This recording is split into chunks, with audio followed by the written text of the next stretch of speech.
Dr. Odonga has changed the style of doing things. Of recent, the tweets that Dr. Odonga has been laying or putting forward is something that indicates a shift in his political interest, specifically the party he might choose for 2026.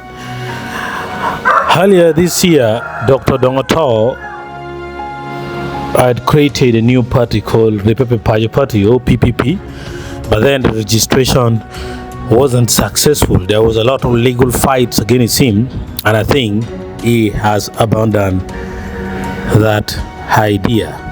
Now, let's take a look at the recent statements from Dr. Odonga, which targets opposition.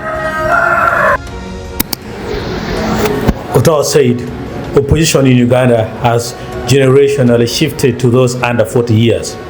It has lately also attracted characters that take weed and men that plait their hair.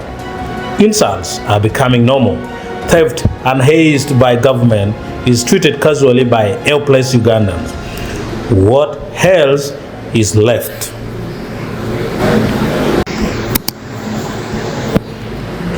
Another one is, number one, in Africa, the bottom 7 ratings are high.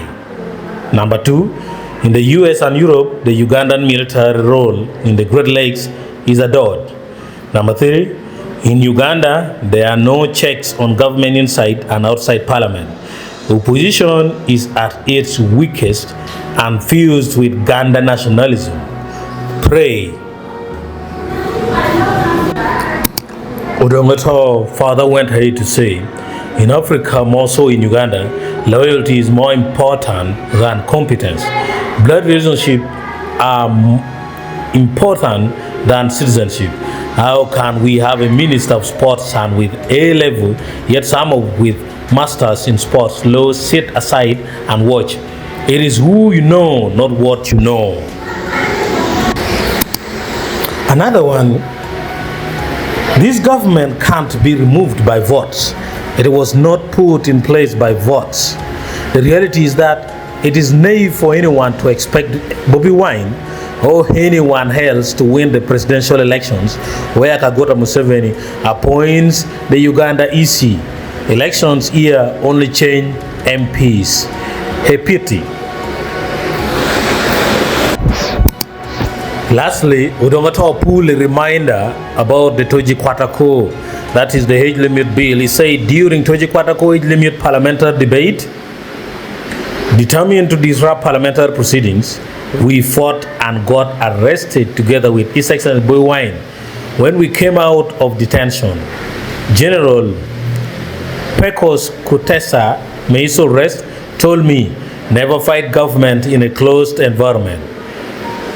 Gorilla notes. So those are the key statements from Dr. Odonga, which shows that he might have made up his mind to contest in NRM, possibly, not yet confirmed. So we gonna keep a close watch. This is now the build up to 2026 and something that is a serious twist. Thank you.